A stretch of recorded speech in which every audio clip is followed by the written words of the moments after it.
भूटान के प्रधानमंत्री जी, अन्य महानुभाव और भूटान के मेरे प्यारे भाई और बहनों, कुजुजांग पोला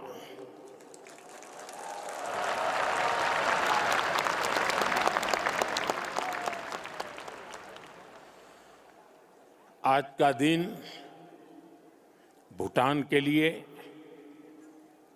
भूटान के राज परिवार के लिए और विश्व शांति में विश्वास रखने वाले सभी लोगों के लिए बहुत अहम है। सदियों से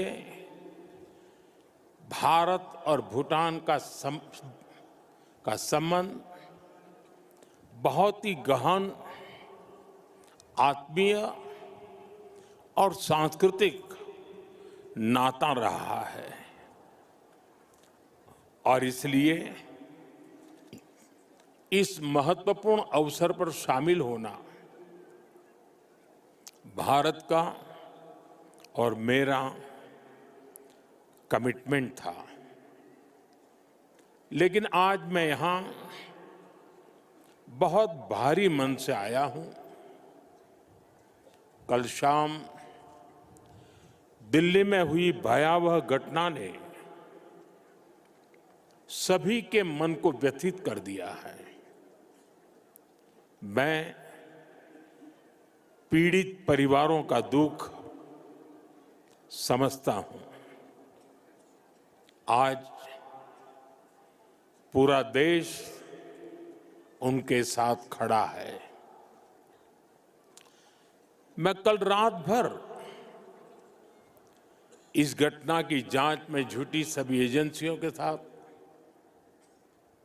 सभी महत्वपूर्ण लोगों के साथ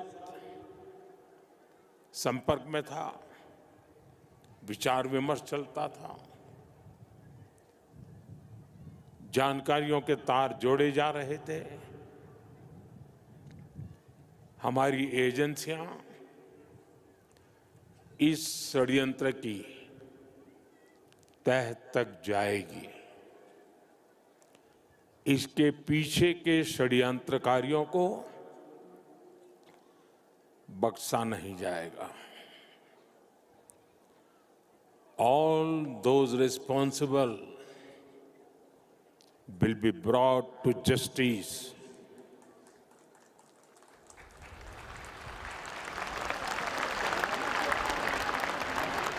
साथियों,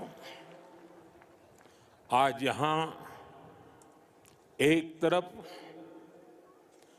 गुरु पद्म संभव के आशीर्वाद के साथ ग्लोबल पीस प्रेयर फेस्टिवल का आयोजन हो रहा है।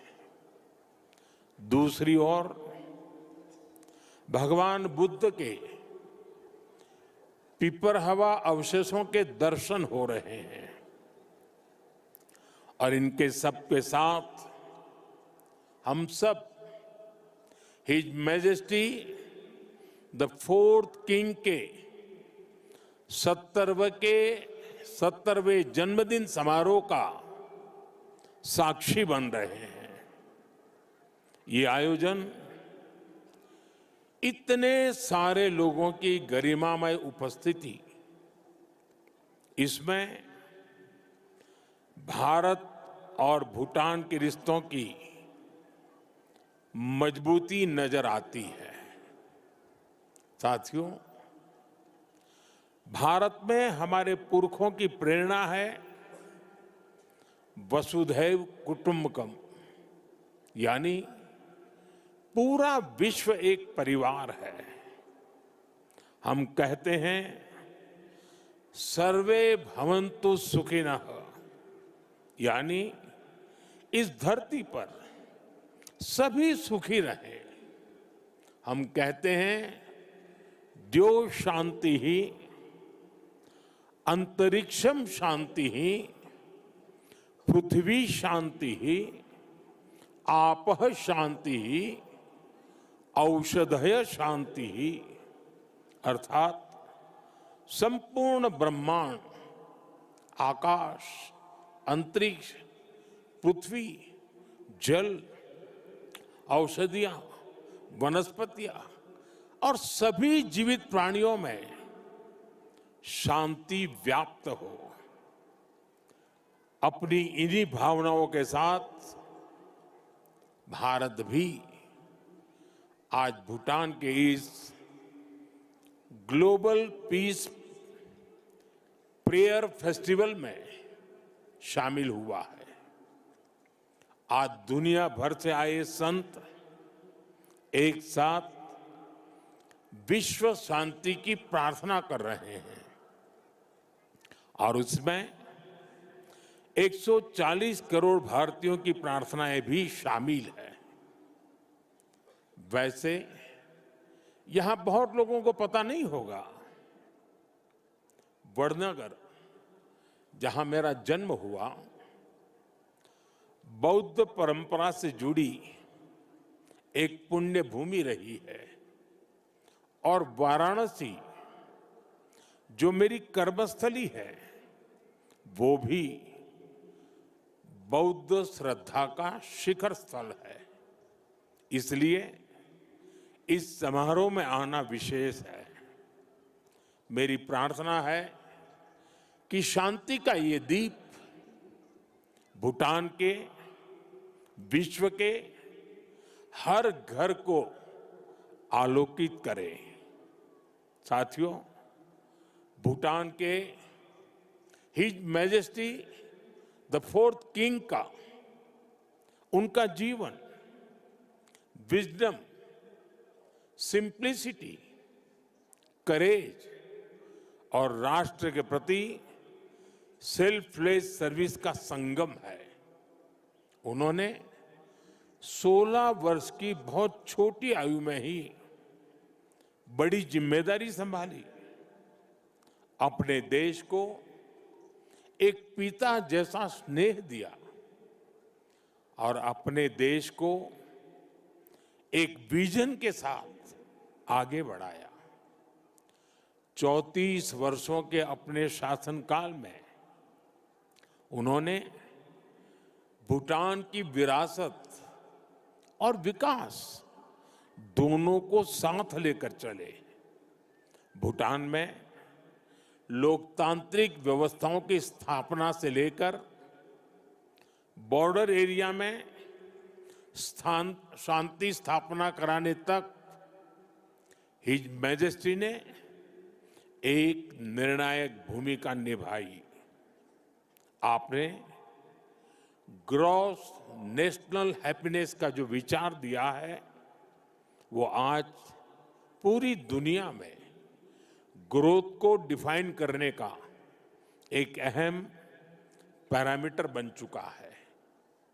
आपने दिखाया है कि नेशन बिल्डिंग केवल जीडीपी से नहीं बल्कि मानवता की भलाई से होती है। साथियों, भारत और भूटान की फ्रेंडशिप को मजबूती देने में भी उनका बहुत बड़ा योगदान रहा है। आपने जो नींव रखी है उस पर हम दोनों देशों की मित्रता निरंतर फल फूल रही है। मैं सभी भारतीयों की तरफ से हिज मैजेस्टी को अनेक अनेक शुभकामनाएं देता हूं और उनके बेहतर स्वास्थ्य और दीर्घायु होने की कामना करता हूं। साथियों, भारत और भूटान सिर्फ सीमाओं से नहीं, संस्कृतियों से भी जुड़े हैं। हमारा रिश्ता वैल्यूज का है, इमोशंस का है, पीस का है, प्रोग्रेस का है। 2014 में प्रधानमंत्री पद की शपथ लेने के बाद मुझे अपनी पहली विदेश यात्रा में भूटान आने का अवसर मिला था। मैं आज भी उस यात्रा को याद करता हूं तो मन भावनाओं से भर जाता है। भारत और भूटान के संबंध इतने सशक्त और समृद्ध हैं। हम मुश्किलों में भी साथ थे, हमने चुनौतियों का सामना भी मिलकर किया, और आज जब हम प्रोग्रेस की प्रॉस्पेरिटी की तरफ चल पड़े हैं, तब भी हमारा साथ और मजबूत हो रहा है। His majesty the king Bhutan को नई ऊंचाई की ओर ले जा रहे हैं। भारत और भूटान के बीच विश्वास और विकास की जो साझेदारी है, वो इस पूरे विजन के लिए बहुत बड़ा मॉडल है। साथियों, आज जब हम दोनों देश तेजी से आगे बढ़ रहे हैं, तो इस ग्रोथ को हमारी एनर्जी पार्टनरशिप और गति दे रही है। भारत भूटान हाइड्रो पावर साझेदारी की नींव भी his majesty the fourth king के नेतृत्व में रखी गई थी। हिज मैजेस्टी फोर्थ किंग और हिज मैजेस्टी फिफ्थ किंग दोनों ने ही भूटान में सस्टेनेबल डेवलपमेंट और एनवायरनमेंट फर्स्ट का विजन आगे बढ़ाया है। आपके इसी विजन की नींव पर आज भूटान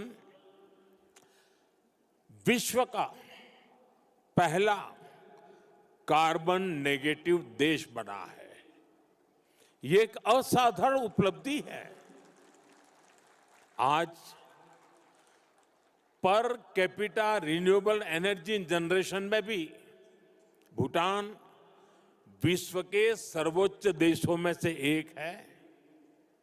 साथियों, भूटान आज अपनी इलेक्ट्रिसिटी 100% रिन्यूएबल स्रोत से उत्पन्न करता है। इस क्षमता का विस्तार करते हुए आज एक और बड़ा कदम उठाया जा रहा है।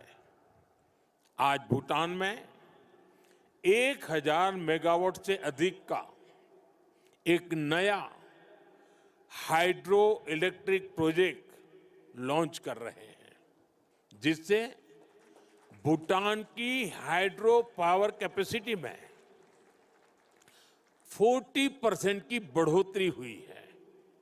इतना ही नहीं, लंबे समय से रुके हुए एक और हाइड्रो इलेक्ट्रिक प्रोजेक्ट पर भी फिर से काम शुरू होने जा रहा है। और ये हमारी पार्टनरशिप सिर्फ हाइड्रो इलेक्ट्रिक तक सीमित नहीं है। अब हम सोलर एनर्जी में भी एक साथ बड़े कदम उठा रहे हैं। आज इससे जुड़ी अहम समझौते भी हुए हैं। साथियों, आज एनर्जी कोऑपरेशन के साथ साथ भारत और भूटान की कनेक्टिविटी बढ़ाने पर भी हमारा फोकस है।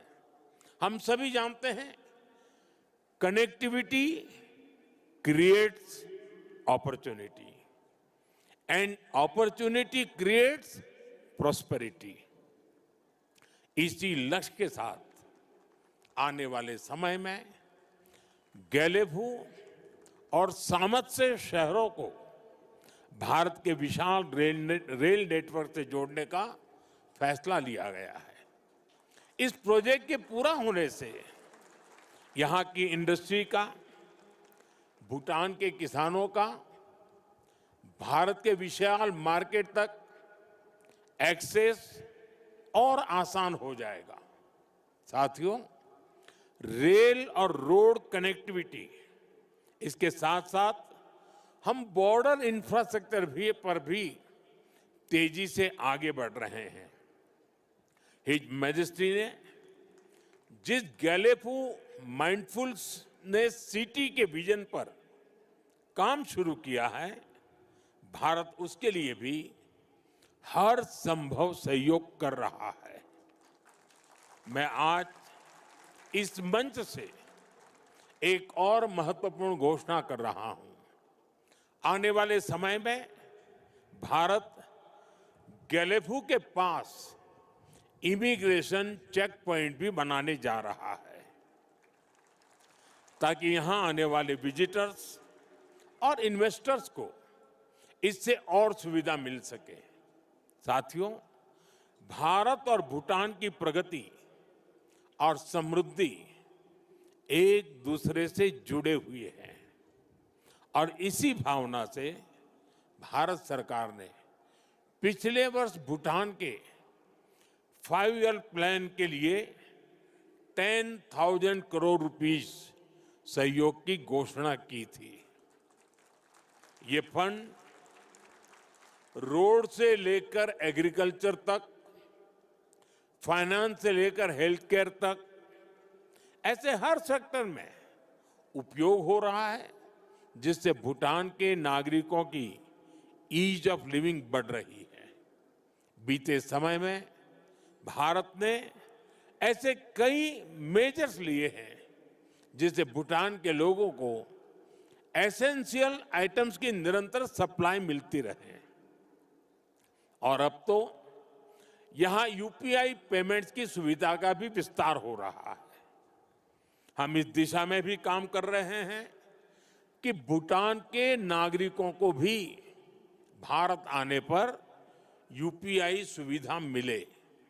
साथियों, भारत और भूटान के बीच की इस मजबूत पार्टनरशिप का सबसे ज्यादा फायदा हमारे यूथ को हो रहा है। His majesty national service voluntary service और इनोवेशन को लेकर बेहतरीन काम कर रहे हैं और हिज मैजेस्टी का यूथ को एम्पावर करने का जो विजन है, उन्हें टेक एनेबल बनाने की जो सोच है, उससे भूटान का युवा बहुत बड़े लेवल पर इंस्पायर हो रहा है। Education, innovation, skill development, sports, space, culture, ऐसे अनेक सेक्टर्स पे भारत भूटान के युवाओं के बीच सहयोग बढ़ रहा है। आज हमारे युवा साथ मिलकर एक सैटेलाइट भी बना रहे हैं। भारत और भूटान दोनों के लिए यह बहुत महत्वपूर्ण अचीवमेंट है। साथियों, भारत और भूटान के संबंधों की एक बड़ी शक्ति हमारे लोगों के बीच का आत्मिक संबंध है। 2 महीने पहले भारत के राजगीर में रॉयल बोटानिस्ट टेम्पल का उद्घाटन हुआ है। अब इस प्रयास का भारत के अन्य हिस्सों में भी विस्तार हो रहा है। भूटान के लोगों की इच्छा थी कि वाराणसी में भूटानी टेम्पल और गेस्ट हाउस बने। इसके लिए भारत सरकार आवश्यक लैंड उपलब्ध करा रही है। इन टेम्पल्स के द्वारा अपने बहुमूल्य और ऐतिहासिक संबंधों को, सांस्कृतिक संबंधों को और सुदृढ़ बना रहे हैं। साथियों, मेरी कामना है भारत और भूटान पीस, प्रॉस्पेरिटी और शेयर्ड प्रोग्रेस के रास्ते पर ऐसे ही चलते रहे। भगवान बुद्ध और गुरु रिनपोछे का आशीर्वाद हम दोनों देशों पर बना रहे। आप सभी का फिर से बहुत बहुत आभार, धन्यवाद। तो आप थिम्पू भूटान से सीधे ये प्रसारण देख रहे थे, प्रधानमंत्री नरेंद्र मोदी का संबोधन। और अपने संबोधन में प्रधानमंत्री नरेंद्र मोदी ने जहां दोनों देशों के बीच की